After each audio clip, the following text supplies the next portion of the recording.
local, and fun. MilfordRadio.com.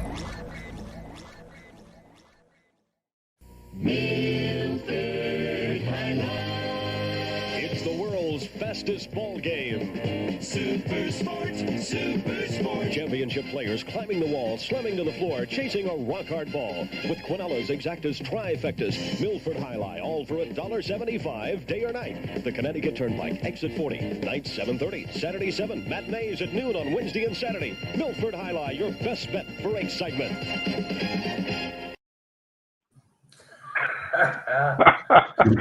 What did he say? Something about a hard ball. Yes. Many guys chasing a rock hard ball. $1.75. That's pretty impressive. People really need the explanation of what highlight was, and he gave it. He gave a lot of descriptive words in there. That's true. We'll play that commercial at the end. Everyone can enjoy that again. Welcome to Milford Radio. Thanks for joining us. They had on they wore on their hand. Like, do you know the name of that? Cessna? I don't know. Cessna, I think it was a Cessna, right? Cessna, something like that. I think that's also an airplane, a private jet. That's right. Or what you have in your Thanksgiving table with the gourds and stuff. Well, everybody, thanks for joining us. As you saw, our opening little credit there was a Milford Highlight commercial. Last week, guys, we had a great show. We had Ken Martin from Colony Grill. Have you guys actually, Heiza, you were out this evening, right? Social distancing at a restaurant. Checked out the new spot. Yeah, checked out the new spot where Rainbow Gardens was, Founder's House, pub and something. I think that was a full name on it. But it was good food. I like they did a great job with the space. I can't wait for it to really open. I was telling you guys they have a bunch of coming soon items on the menu, and they look good. Little oysters and sushi and veal chops and porterhouses and stuff. Can't wait. Yum. Yeah. That sounds good. They're right here downtown Milford, so go check them out. So Ken was on the show talking about the opening or the reopening of restaurants, and it's kind of interesting driving, downtown or whether you're Woodmont or Devon, and you go by these restaurants, and a lot of these places have converted their parking lots into restaurants, which is kind of interesting. Zeke, you experiencing that?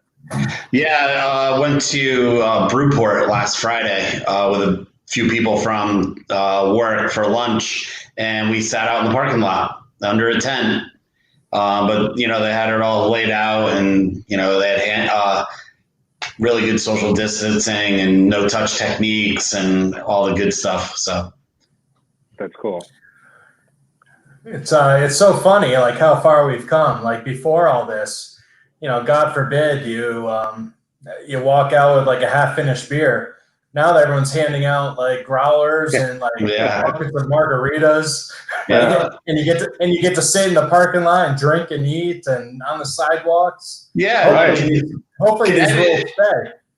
In Connecticut, they had like all these up until maybe about 5, 6, 7 years ago. All these old blue laws from basically prohibition, and now it's like the complete opposite. It's like the wild, wild west. Anything goes, and that's the way it should stay.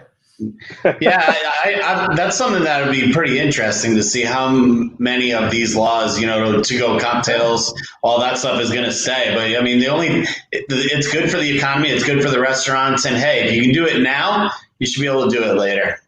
What's the difference? Yeah. Right. Yeah, it's interesting.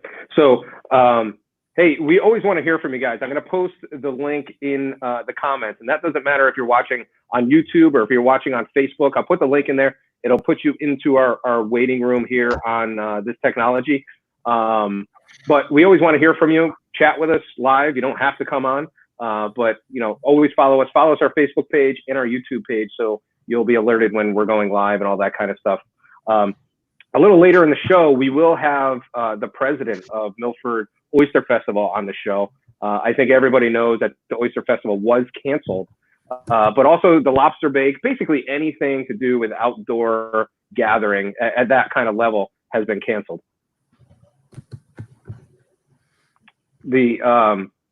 So lobster bake, oyster fest are done. Heiza, we were talking before the show about facts, about the lack of, let me just post this link real quick so people can join us if they want to. Numbers. So basically all of us three right here, and everybody listening, gets their information from the media, right? And so, you know, there's some really good journalists out there and there's some not so good journalists out there, but we kind of wanted to dig in a little bit deeper to find out the real statistics of what's going on here in Connecticut. And it's just a microcosm of what's happening around the world. And Heiza, you found some pretty interesting facts about that. And again, before we even get into these numbers, the three of us here, this is not political. This is not one side or the other side. These are facts given by the state of Connecticut. Correct. We have no agenda here. I think it really just comes from our own feeling of just finding out what are the numbers, what are the actual numbers, who's being affected. Because you're right. I mean, and given the media, you know, everyone's lumped into one sum, right? And we don't know where we fall into that number sometimes. So I actually went on, you know, the state of Connecticut website, and all this data is collected by the health departments in the towns and reported to the state. So this is all given by the state, you know, health department, and the numbers of confirmed cases, tested cases, deaths, and everything else. And like Mark said too, there's no agenda here. We're not trying to put a price tag on someone's head that someone's worth more than the other or whatnot. But it is good to know kind of where we fall in risk and what we are risking in not going back to work and jobs and everything else for our own livelihood and the future of everyone around us that we have to, you know, being dads and brothers and sisters and mothers and everything else of protecting our family. You know, that should all be worked into the equation here too. So, you know, given that, you know, just looking at Milford statistics, Mark, do you have a guess on maybe the number of people that actually were confirmed cases in Milford? I do, because we reported it a couple weeks ago. I don't remember the number of reported cases. I do want to say it was, because the number made me giggle a little bit, it was 69 deaths at the time. That's true. That's one of the numbers. Yeah. I think it was close to 400 total cases, right? 400, something like correct. that. So yeah, Mark, you're right. 69 deaths and closer to 600 positive cases right now. And that was a couple weeks ago. That is as reporting as May 24th. These are the numbers: 618 positive cases, 69 deaths.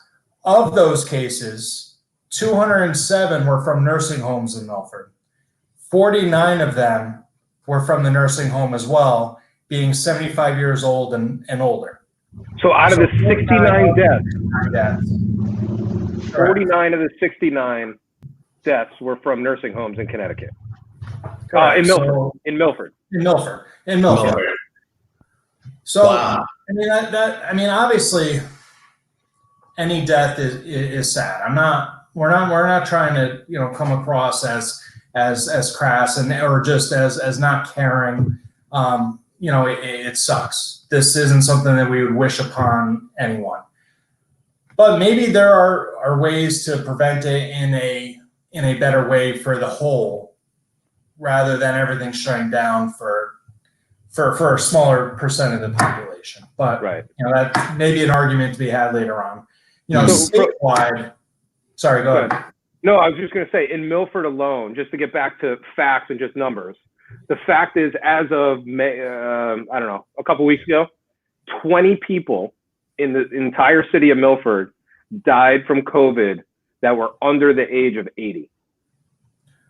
75 in Milford, yeah. And 20 since it started. Right. So it's not like in the last 2 weeks. Oh, so this is like from basic shutdown March to now. Started.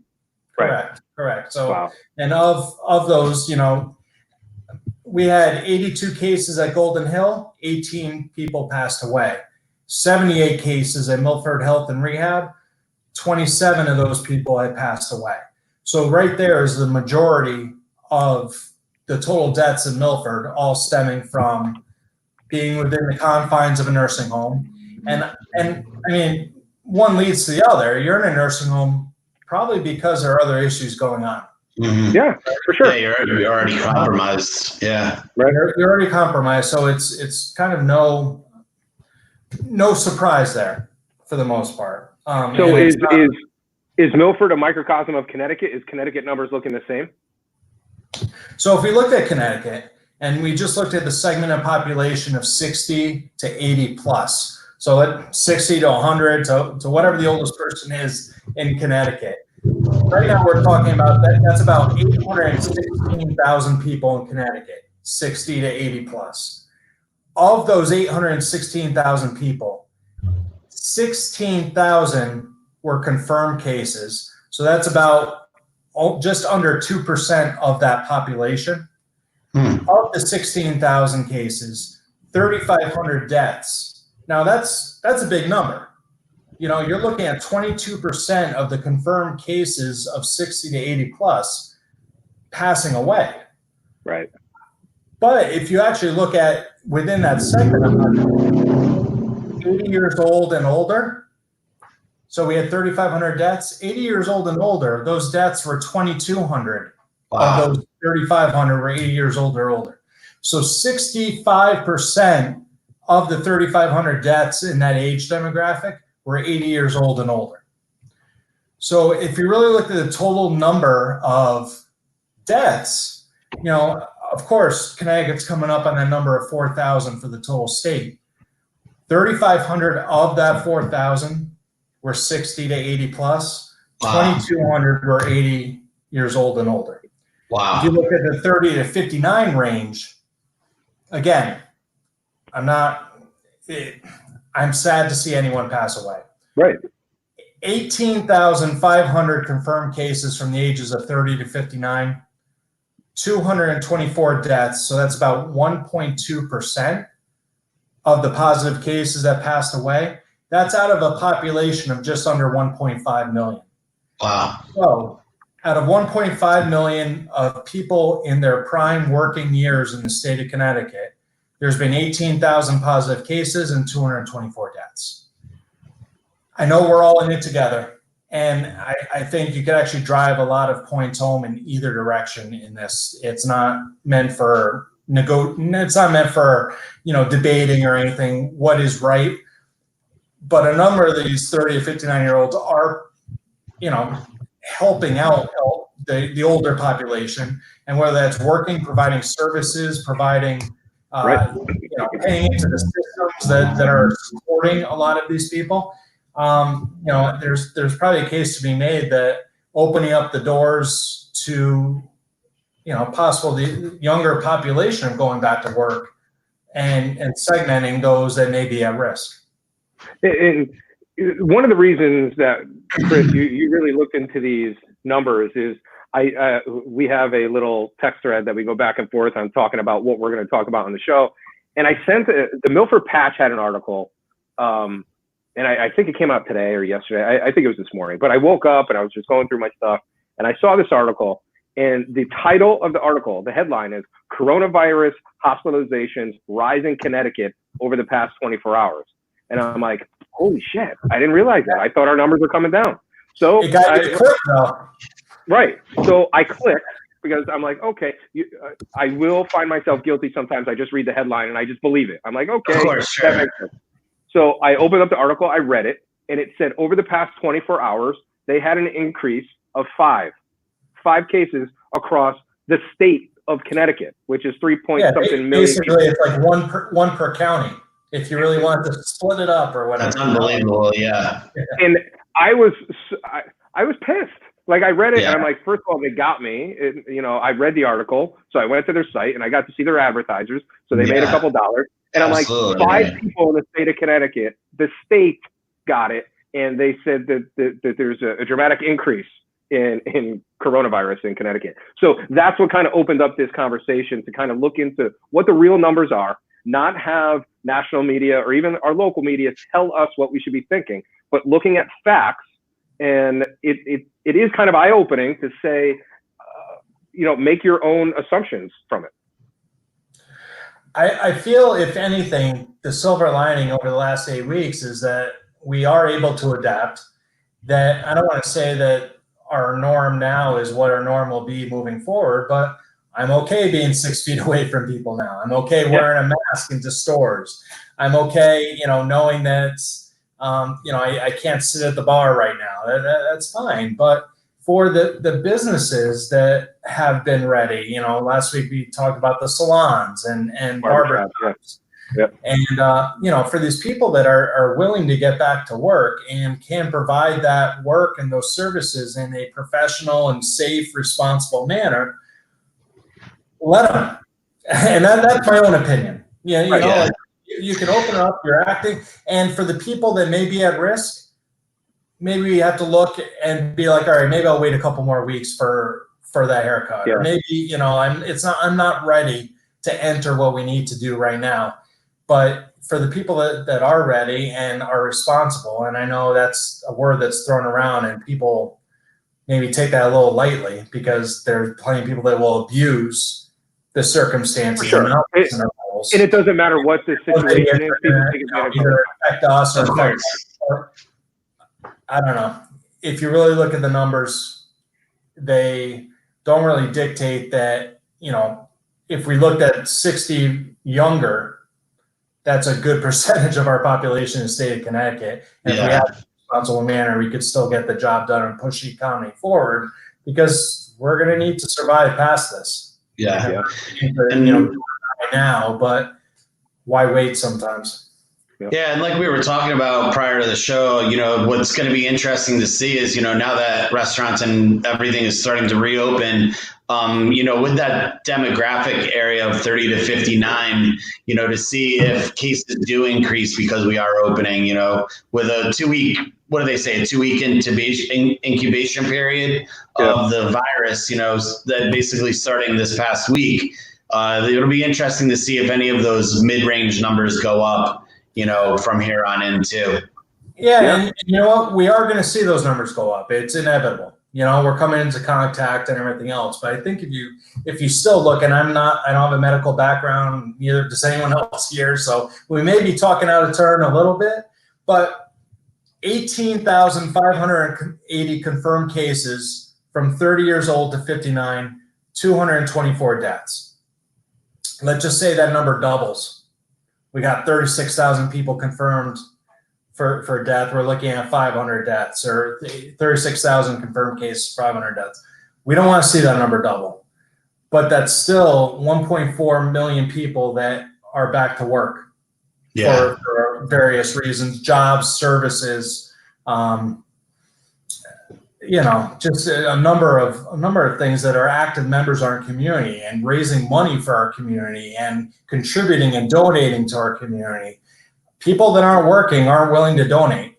That's not right. Other things are going to suffer when we're not just talking about specific businesses.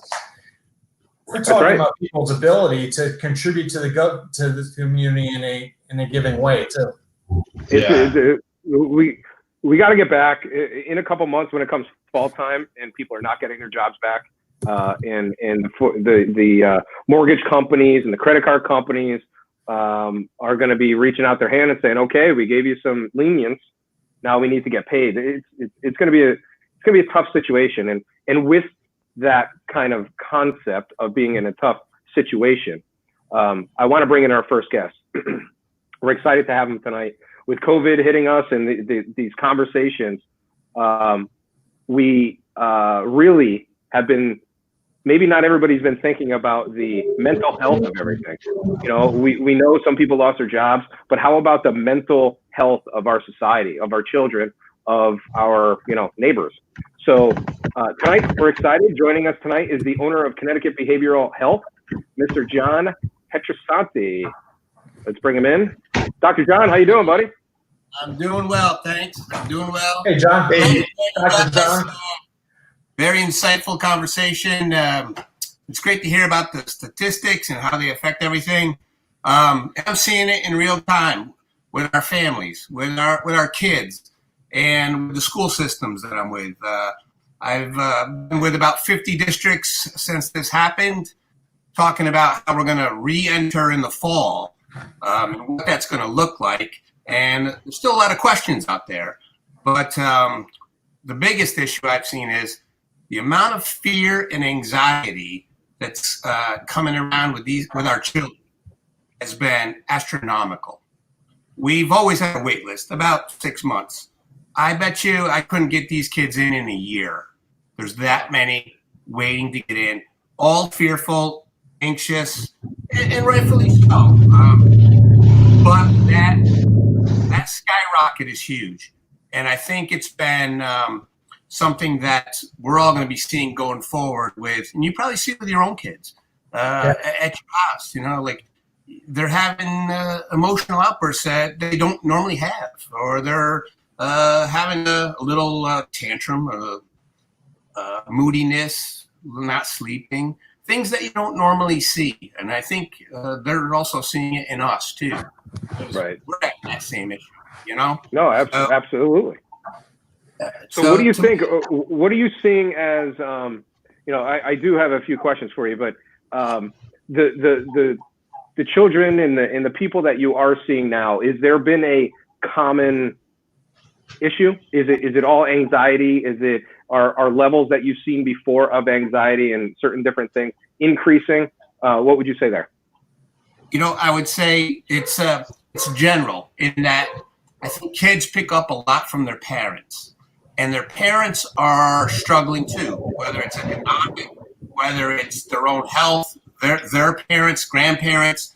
This fear is kind of pervasive. So they're not always sure where to put a finger on it, but they can see it, they can feel it. And with it comes their own anxieties and fear. And to me, the biggest thing I've tried to give parents are ways to teach their kids how to cope with this. And parents too, frankly. I can't tell you how many parents I've had that I've known for years who've talked to me about the fact that they're afraid about what you guys were talking about, the economics, their job, their home, all of these things. And it filters down to kids. Your kids see everything. They know everything that goes on in your house, whether you think you're hiding it or not. And so that's been some of the biggest issues we've been dealing with, helping parents to help their own children to develop coping strategies, ways to approach this that aren't so fearful, because we all are afraid of what we can't control. So when you can give kids a sense of that control, they start to diminish their fear and put it into places where they can cope and deal. So that's a perfect segue into how about substance abuse, drugs and alcohol, suicide. We've seen some reports that across the country has been increasing. Are we seeing that in our communities here? Astronomically, Mark. In ways that are more right now ideation with kids, not as much. But this time of year, April, May, June, believe it or not, are the hardest for our kids. And school year, so we probably see throughout the districts I work with schools, we have maybe 8 to 10 kids a year kill themselves. And that's something we look out to prevent. We're forensic psychs, we're school consultants. So we work with lots of school districts to prevent these things from happening. And right now, these kids don't have the schools anymore. They sort of do. And I'll say this, the schools have done a tremendous job. I've been very proud of Milford's school system for how these teachers and counselors are coming out to us, reaching out, checking in, doing all the things they should. To me, it's awesome. But we're not there. They don't see us day to day. The kids that still do come in for food, you'd be astounded the number of kids who don't have food every day, like the food insecurity in our own city, which is compassionate and caring, yet it still exists. And now these kids are home with all these conditions going on, and they don't have access to the mental health folks that they usually see, the school counselors, who are tremendous in Milford. They're so caring. They're so in tune with our children, and we're not seeing them right now. So we're really worried about what's going to happen with these kids as well as their parents. And substance abuse way up. Whether it's opioids or drinking, Our referrals to places like Yale or Silver Hill have gone through the roof, in part because we can't really help them through telehealth. We need them to get into a facility for real healthcare. So those things are real, Mark. It's crazy. As far as here in Milford, are you guys increasing your capability, so to speak? Doctors reach out. I know there's a lot of good people that work with you and also in your field. But are you guys? I think you mentioned you could possibly be a year behind being able to get people in. Like, are you at a place that you just need to keep hiring? We are, and it's just a matter of finding good folks. So what we try to really do is get into the school systems that help kids at that level, where there's lots of counselors and lots of people who are good at this to help these kids, because our 20 some odd doctors that we have can only do so much, and we're maxed out now. Like, you can hear my voice. I talk all day. So it's become one of those issues is how do we help more kids on a bigger level? And one of the things we're putting in to a lot of districts this fall are going to be mental health care in the school district itself. And to me, I think that's going to be a home run for these kids that are scared. There's going to be a lot of kids not wanting to go back to school, and their parents aren't going to want them to go back either. It's going to be a scary time. And I think having it done proactively with a lot of thought, looking into how do we do this right so that these kids feel safe, secured, and they miss their friends, they miss their teachers. It's one thing kids always complain about school, especially now. It's nice out, they want stuff. They're saying they want to go to school. They miss their friends, they miss their teachers. My son's East Shore Middle School. His principal puts out videos. We watch them and crack up, and they're saying they miss our kids and we miss them. And so, to me, the schools are going to be essential for the fall, for getting it right and making sure they're getting the right kinds of things that they need. It's going to be so important. What are you seeing in your industry from state level? Are you getting any? I don't even want to say pressure, but guidance from government saying this is going to happen in the fall, or this is what we want you guys to implement, or is it kind of just the Wild West right now? Both.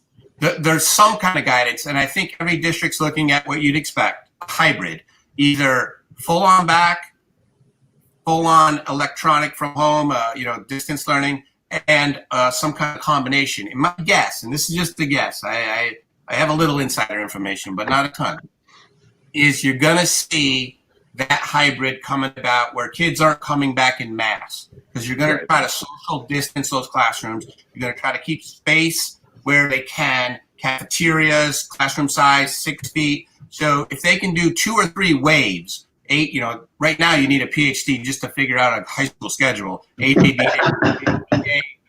all these other things the kids do. They're going to figure that schedule out. School counselors are going to be enormously helpful in trying to get all the kids back to where they get some normalcy, but yet some of it's going to be online distance learning just like it is now. And you're seeing it at the university level too. My daughter's heading to Charleston in the fall, and she's going back. But yet other schools like in California are not.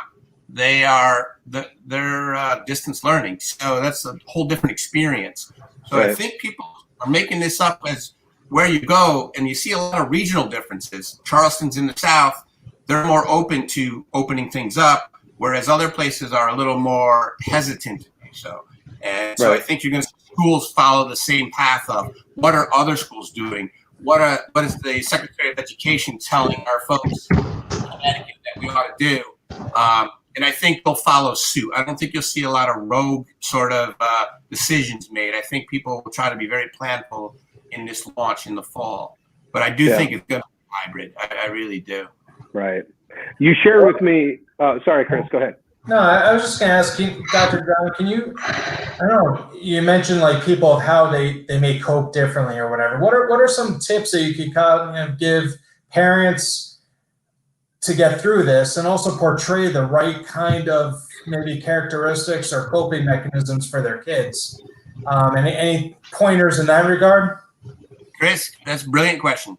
My favorite is humor, and I try to use it all the time. when I go, I do WPLR sometimes. They don't even let me talk mental health. They just have me do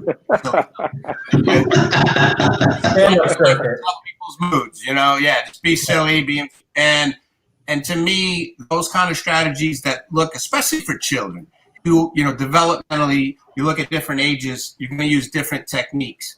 But some of the best are giving kids control, making them feel like they have choices, make them feel like they're safe. In other words, that they can, that the adults are in charge. And sometimes it doesn't always feel that way, but that we are protecting them and they're going to be safe and they're going to be okay. And that we listen to what their fears are, because those are real. And one of the biggest things that has come up in the last few months are dreams.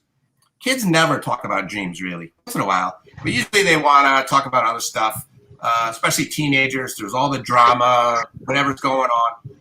And now all I'm hearing about are dreams. And they're having COVID dreams, which are fascinating. Dreams about bugs, monsters, stuff I never really listen. Kids never talk about that stuff with me. So you can see that sense of control diminishing with them, that there's this fearful thing out there, even subconscious, that they don't recognize, but they can feel it. They can see it in their parents' eyes. And that's coming through to them in ways of, hey, maybe I should be afraid. I'm not sure what, but I maybe need to be. So, Chris, back to your question, I like self-talk is my favorite. The voice in your head, not the other voice that tells you to do bad things on a Friday night, but a voice that I don't know what that is. No, but I like that brand. And I chose Corona for tonight just because of our theme. Cheers, John. Cheers, All guys. good fun. Yeah. I feel like one of the best ways to go about it is to let them have that control in the ways they see fit, whether it's silly, whether it's making a simple choice about what they're going to wear, what they're going to do, and not have that sort of freak out, which is natural as a parent, to say you can't go outdoors, you can't ride your bike, the world is scary. Even if we feel it ourselves, we have to have their thoughts saying, I'm okay. My dad said I'm okay, so I think I'm okay. And, to me, just watching like how my wife does it is great. She just kind of goes with it, and I wish I could be that good. I think it's off of what you guys do as parents, what we all do. And so self-talk, control, humor, and our own showing how we cope. And nobody does this. Everybody's like, have a conversation with your kids. But no one really sits their kids down on a couch or at the kitchen table and has a conversation. We don't always do that. I don't. But we should do more of that right now. Just simple ones like, you know what's going on? Are you afraid? Do you worry about what's happening? The check-in. What's going on with you? What do you feel? What do you hear? Yeah. That's a good term for it. Because I tell schools all the time, do check in, check out. And schools are great at that because people feel supported. And the other thing is listen. And if you just listen to people, it's amazing what it does. And then tell them how they feel. When they say, I'm kind of scared because I think I could get sick.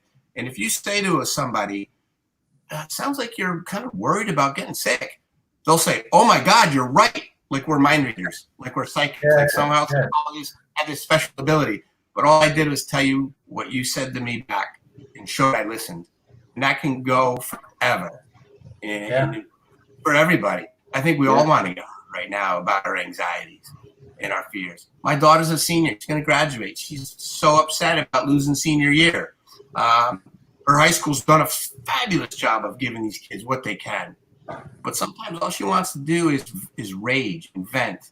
And so despite the fact that you have drama queens and get into fights, just listen can be the world. Don't say something. Bite your tongue can be hugely important when somebody's raging. Yeah, absolutely. So, Zeke, did you have a question?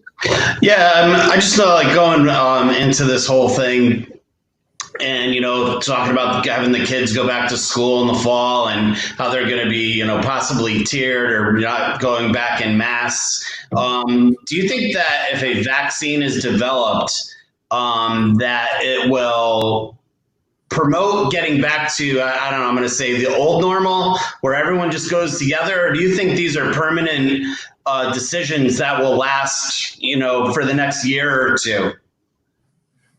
Well, that's a great question. I think it's going to take that long to get a vaccine going to where we can get it to the population. So we're looking at least, and I'm not a vaccine guy, but I'll say 6 months with everything I've read on a great optimistic note. And I'm the most optimistic guy going. So I hope that's our normal, is we can get back to doing what we do. But I don't see it happening that quickly. So in those terms, I feel like giving our kids the tools to cope in the meanwhile is going to be essential to live what this new normal is. And it's funny. My neighbor is Cliff Clavin from Cheers, and somebody in my office keeps sending me memes of Norm saying the new norm. Like, funny. All right, the new norm.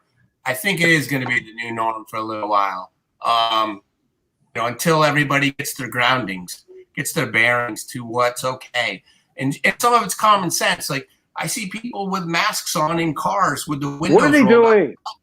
I don't know what they're not trying to infect themselves, but it's a little silly. But you can see they're just so nervous. I see people walking by my house all the time. Some have masks, others don't. I think you have to understand how this is contracted, and mostly through air and through being around people for a long time, like over a half an hour in close proximity, more so than it is on surfaces and other things. But as you start to understand that better, read more, this is where adults come in, teachers come in, nurses, healthcare people. I think it reduces your anxiety. It's just not floating around for you to catch. It's not this mysterious, uncontrollable thing. There's things you can do to prevent it. You don't have to go crazy and hide under the bed either, but do pragmatic, practical things. And I think you'll be okay. And when you say that to kids, I think that reduces their whole stress level to say, if you do the smart things, you're going to be okay. I think that's great advice, John. Two things. Last thing. Number one is I wanted lacrosse to come back so I could see you more often in person. Our kids play lacrosse together. And then two, you shared with me earlier today an email, almost like a PowerPoint presentation. And I just kind of wanted to get your blessing. Is that something that we could put on social media to help parents? Yes. It was some awesome advice. So I'm sending out to schools about 30 different professional developments for their whole staff, for children and adults both. And Mark, if there's a way to put them up on the radio site, your site, I can give them all. I sent them out to directors of special ed, like in Milford, it'll be Chris Brown coming up, and just talking about what they can do to get ahead of this before fall. And they all address different issues. I can put them all up on the site. Parents will find them really helpful. Some are fun to do with kids, like all the stuff you're seeing. Others are just really educational, informative, how you contract it. But I think if everybody looks at that and then starts to talk with their educators and the people they're going with, it'll be a nice launch because there won't be all this uncertainty. Because right now we're so full of that very issue. And that feeds anxiety. It does. Control, uncertainty. And I think the more we can tell people, like, look, here's what's going to happen. It's going to be okay. The better everybody. Absolutely. Well, Dr. John Petrosani, we so much appreciate you joining the show today. You had so much great information. Is there any last parting words? Well, what I'd like to say is you guys are great. It's a lot of fun. I'd like to be a regular on the show since we've talked about it. I have a face for radio, really. Especially this camera thing, it makes me look a lot thinner and younger than I really do. And but anytime, and we can talk about any topic. But tonight was great. It was good for me to see you and our boys, both named Kate, and that's right. Get back to some level of normalcy will be really nice one day. John, I appreciate you being here. Guys, take care. Thanks a lot. Thanks, John. Thank you. John Petrosanti from Connecticut Behavioral Health. Guys, I thought that was I thought he had some awesome information. And by the way, there has never been so many motorcycles than during that interview. I don't know if you saw, but I just kept muting lines because there would be a motorcycle on this side and then a motorcycle on that side. So I'm in the downtown office. That's why it's going on. But anyway, it's the same guy who driving around the green 20 times. It's the same. Yeah, I'm going to throw something out the window. But anyway, that was a great interview. I think, you know, hearing that suicides and dependencies, drugs, alcohol, all those kind of things are through the roof is, I don't think we're shocked by that. But, you know, John is on the insides of that, and you know, it's fact. Yeah, it's one of those things too. Obviously, we're not going to get deep into numbers because we bored everyone in the beginning with all those statistics. But it's one of those things that can't really be counted, right? You don't know the effects of this lockdown until maybe months after. Sure, and yeah, whether definitely. People's mental capacity to deal with certain things, or the anxiety just becomes too much, or the things that kids witness in domestic violence in their homes and everything else, and the ripple effect of that. So it's one of those things that has to be part of the discussion when we talk about shutting down versus opening up, and in what capacity that is, because you can't track these numbers. These aren't hard numbers. You know, when people pass away, that's a hard number. You know, like yeah, sure, definitely, right. What we can't track is the number of cases of what Dr. John was talking about, as far as the increased suicides and mental health disorders, and you know, the effects that it has in our household. It's just one of those things that we aren't going to know the full effects of this until after, and we won't know where that came from, but we will know that there will be a spike. It's almost like a PTSD type situation, you know. It's, you know, not even just you know, a physical thing. It's obviously a mental thing too, which could be, you know, not just tomorrow, but it could be 6 months or a year from now. You're right, Eliza. Yeah. Speaking of PTSD, the Milford Oyster Festival was canceled. Oh, there was a lot of people angry about it. A lot of people angry about it. There was a couple things that people were angry about, and people calling into the show about was bulk pickup. Yeah. Oh yeah. Ben, you're the worst mayor ever. Where's my bulk pickup? That was like what's the going biggest. on? I don't need to take my leave. Right, exactly. And then there was the Lobster Bake, Milford Oyster Festival, and a few other things. We actually had a caller was it last week, Zeke? Or 2 weeks ago. 2 weeks ago. Mike, Yeah. I think was his name. He called in and he was like, when's Oyster Festival? Go ahead. Yeah, the Oyster Festival going on. So with that said, we do have, I see him in the waiting room. He got stuck in traffic, or he was mowing the lawn, or I don't know what he was doing, but we have the president of Milford Oyster Festival, Mr. Jay Pinto. Jay, how you doing, bud? What's up, boys? Good to see you. Hey, what's going on? Good to you. How you doing? I'm doing well. Real well. You know, everybody's got a nice haircut, but me, I haven't had a haircut in like 2 months. Heck? Yeah. I'll come over. I'll take care of you. One reason I like doing this show is it makes it look like I had a haircut, you know, the lighting and everything, but I'm right there with you, Jay. You want me to turn up these lights? Can you see me okay? You want me to turn up the lights a little more? You look like you have a really dark tan. Yeah, hold on. I'm not that tan. Hold on. I'll take him off the stream real quick, just in case, like he had no pants on or something. I don't know what he was doing. Let's bring him back in. So many reports of that, huh? I heard that. Look, looking Pants good. on. Pants on. Good. No guarantee for these three over here. Right. Yeah. So, it's public knowledge. You guys canceled the Oyster Festival, but a couple quick questions. First of all, was that an easy decision? How, what was that discussion like? And what are the numbers that actually show up to the Oyster Festival? I know the numbers are huge. Yeah, I mean, as far as the numbers, we're the largest one-day festival in Connecticut, as far as we know.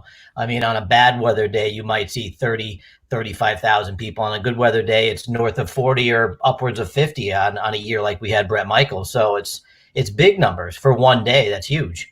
Right. As far as it being a difficult decision, it was probably the worst motion that we had to make, like when voting, like I got to make a motion to cancel the Oyster Festival. I couldn't even believe I had to say that. And you're doing it virtually, of course. So it's even less different than what we're used to. So as far as a difficult decision, I mean, disappointing is the best thing I can say. Difficult, actually not difficult, just because so much was stacked against us and other events like us that I don't want to use the word difficult incorrectly. It was a clear decision, but really disappointing. That's the last thing we would ever want to have to do. Was there a plan B? Was there like, all right, we'll just, I don't know, like put some people on the postpone it to October or something? Yeah, right. Postpone it Yeah, the city gives us that one day to close the streets. That's non-negotiable. As far as a plan B, we are looking at the remote possibility of doing something very small in Fowler Field. It wouldn't be anything what you're used to, but we're holding out hope. But we're not even announcing it. I'm not even announcing it here because right now it's not possible based on the social distancing numbers, the limits for outdoor events in phase 3. So if those were to change and increase, we might have a shot. Yeah. Did you guys? Did you have a headliner already booked? We usually line up our headliner between mid-January and mid-March. So yeah, we were ready to go, and that's the only real deposit money that we still have floating out there. So really, all right. So who was it? Well, I would love. That's always the biggest question of the year. Like, when's Bull Pickup and who's headlining the Oyster Festival? I can't believe we're going to have Guns N' Roses at the Milford Oyster Festival. I'm in. You would hear it from me first if that was the case. I promise.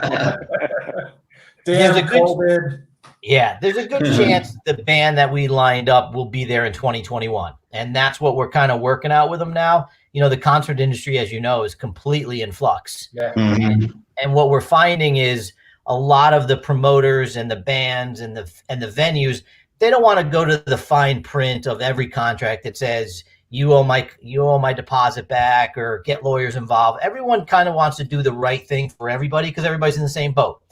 Yep. And so what a lot of most venues are doing is they're just postponing the date and rebooking another date. And if both parties can agree to that and it works out, then that's the best case for everybody. So that's where we are right now with the headliner that we had. Is we're waiting to find out if they can hold the date for next year, which means they hold our deposit, which we're okay with as long as we know they'll be there. So so that's where we're at.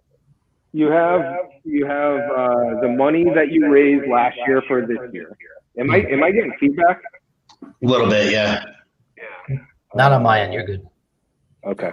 So you have a budget. You already made your deposit, and then the next year you're going to raise more money. Can you get that deposit back and get someone crazy good, like double the money? I mean, I think we're going to do our best to have it as big as we possibly can. But as far as the how it works with our budget, we operate on a zero operating budget. So every year the festival works real hard just to break even. People think it's a huge windfall of money. It is for a lot of the events and fundraisers that are there, but our job is just to be able to put on the event successfully. So some years we make a few bucks and some years we lose a few bucks. So, we have accumulated a kitty in case there's a really bad rain out year and we lose a lot of money.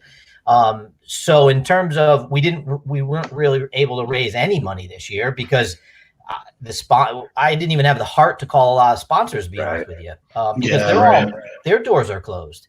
So while we got a little commitment here and there, that was it. And all of the advanced revenue that we get, which is primarily besides sponsors from space fees from vendors reserving spaces, those will all get returned because the festival's canceled. We're not going to hold on to their money. We're giving them the option if they would like to hold the spot, but primarily there is no money being made this year. It's zero. So that deposit money that we have out is an actual outlay of money that we will push forward into next year. And, mentally, if we want to spend more than we normally would, maybe we can do that, but we won't be starting off in a better position because we've raised money this year. We just didn't raise any.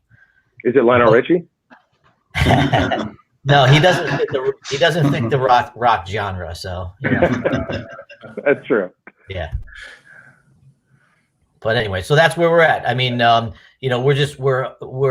we want to plan as big of an event that we can have within the budget that we can do, because the festival can only take in so much money. It's one day. The challenges. Weather, obviously, no admission. There's challenges, but So no additional funds for next year, but we're still looking forward to next year. We expect a big party for next year. So absolutely. Expectations are high, not too much pressure, but we definitely appreciate all the work that you and your committee, put forth, because obviously, not in for the money. You're in there for, giving our community a great time and event to look forward to and to hang out at and to support our local businesses. I know that's a major part of it. So I know my kids always look forward to the Friday carnival. That's a lot of fun. That's a big draw for my family, but it's something that will be missed. Another event that will be missed, but something else to look forward to for 2021, right? Yeah, no doubt. And I made a lot of personal calls to a lot of the businesses around town and the sponsors that are there every year, because the last thing we wanted to do was pull the plug on them for an event. Yeah, sure, right. And they're trying to get up and running, but the fact of the matter is, realistically, we may not have even gotten a permit to have it. Wow. Yeah. Right. We don't know. We don't know if we could have even gotten insurance. Those are the ones that will just kill you off the bat, that I don't think most people think, well, why did they just wait a little longer? This thing plans for 11 months, and every month there's boxes to check off along the way, and you can't get too far down the road in commitments when there's a very good chance you may not even be allowed to hold the event. So it becomes a matter of just calling it a day and let everyone know in advance as much as possible, so alternate plans can be made by those people. It's such crazy times. This whole, like, an event like yours shutting down 30 to 55,000 people is unbelievable. So just tell us who the band was, and then we'll get on our way. Yeah, no, I was really looking forward to seeing Billy Joel down there. I knew why you wanted me here. I knew it. No. So is there any other information you want to give us about Oyster Festival? It sounds like there is a potential alternative plan, but it's basically, hit or miss right now based on how things go. Was there anything else based on your meetings that you kind of want to get out there? I mean, the biggest thing is that we are going to try throughout the year to highlight as many of the businesses and the groups that were at the festival, to bring awareness to them, because a lot of them, they relied on that day to raise funds. So we're going to try and do our best to do something for them throughout the year to make sure they get promoted as much as possible. Other than that, it's we're hoping we might be able to do some semblance of a get together on August 15th in Fowler Field. But we won't know. We really won't know until early July. And if we do, we envision it really just as something to celebrate for the people of Milford. Not, be great if other people came, but I'm expecting there would be a limit on the number of people allowed. So where we'd have to turn people away. So if we were able to do something, we'd have to count heads, and we would really be doing it just for Milford. Yeah. Okay. Well, I do know. I mean, I was being on the board. Sorry, Zeke, go ahead. Oh, no, I'm good. Okay. I was just saying, I was on the board of Little League before my son got out of Little League, but you guys were a big fundraiser for us. I mean, being able to, we were, you know, moving beers and doing what we had to do in the booth. And it obviously I'm no longer associated with it because my kid is too old, but it's got to hurt a lot of nonprofits that rely on that day. It does. It does. I know. And, you know, part of what we do is we give money back ourselves from the money we raise every year to those organizations. So that's awesome. We're gonna try, even if we have to dig in our kitty, you know, to try and support them in the same fashion that we do each year, even without the funds, because we just trying to do what we can. Because every day I think of another group that isn't going to be there that I might not have thought of the day before. Right. And I say, oh my God, I know those people. And every day it's a different group that I think about. And it's just, it's a shame. It really is. But you know what, at the end of the day, you know, we've all heard it before. We've got to be safe. We've got to do what's right. As painful as it is this year, we've just got to get through this period and do what's right. That's, at the end of the day, that's what we have to do. And you did what's right. You did what's right, and it sucks. But let's get back next year and have a tremendous Milford Oyster Festival. And Jay, I appreciate you coming on tonight. And this motorcycle keeps going by. I'm gonna take him out. The same guy. Yeah, same guy. It is the same guy. All right, Jay. Thanks so much for being here. You guys are the best. Great to see you again. Thanks for having me. Hope to see you soon. Thanks, Jay. See you later. All right. Bye. Jay Pinto, Milford Oyster Festival. This motorcycle game, seriously, is out of control. My fingers are not fast enough to just mute lines to make this work. Blue Traveler is going to be great down there next year. They were good. They were really good. That's my bet. That would be pretty cool. They're on like that. They do that county fair level type, you know. Yeah. They were here. They did Milford Oyster Festival. Blues Traveler? Blue Traveler. I brought my kid. Swear to God. Hold on. Hold on. You're thinking Blue Oyster Cult, dude. Jay. Blue Oyster Traveler. 2016 or 17. Oh man. Oh, really? And Blue Oyster. They were one of my favorites. Right? They were one of my favorites. Blue Oyster Cult as well. Yeah. Blue Oyster Cult as well. Yeah. See? All right. I remember because I'm a Blues Traveler fan, or I was when they were hot, and I brought, my kids were young at the time. I forgot what year Jay just said, but He's 17. Yeah, I brought my kids, and I'm like, and it was interesting. But I want to Dr. John and Jay Pinto for being on the show. It was very informative. This show. I don't even want to get to, I was going to talk about Subway. They just laid off another 100 people. I don't want to talk about that. The whole world is, it needs to come back to some resemblance. And I'm sick of the line of the new normal. And I think we all say it at different times, and I'm guilty of saying it too. I don't want the new normal. I want the one thing of the new normal, like you said before, Chris, is like, I'm cool with standing 6 feet apart from everybody, except my friends and family. I will not give another hug if it saves humanity. Yeah. That's fine. Yeah, I know exactly. You're right.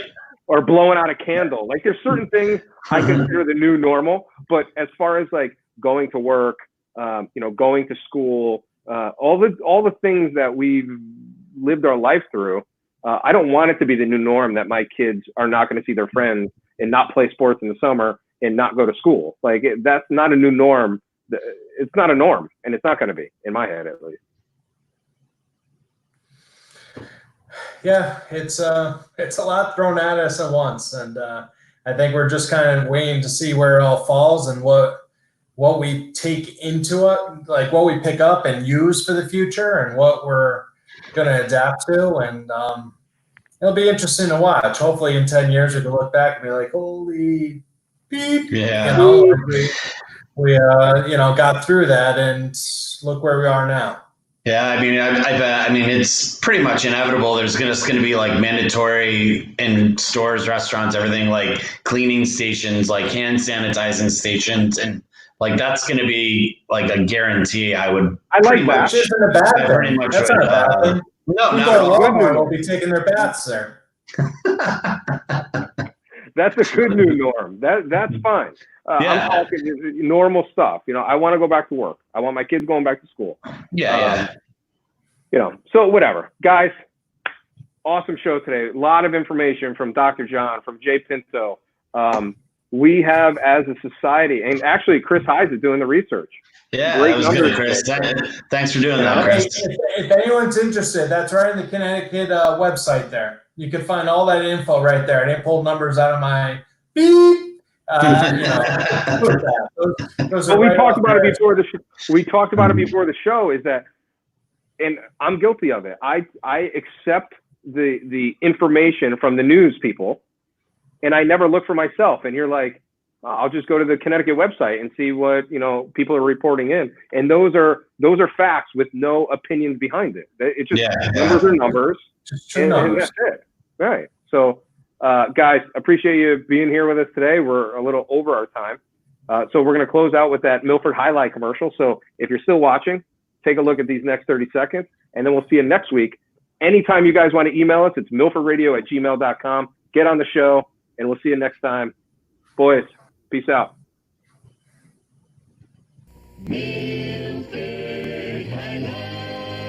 It's the world's fastest ball game. Super Sports, Super Sports. Championship players climbing the wall, slamming to the floor, chasing a rock-hard ball. With Quinellas, Exactas, Trifectas, Milford Highlight, all for $1.75, day or night. The Connecticut Turnpike, exit 40, night 7:30, Saturday 7, matinees at noon on Wednesday and Saturday. Milford Highlight, your best bet for excitement.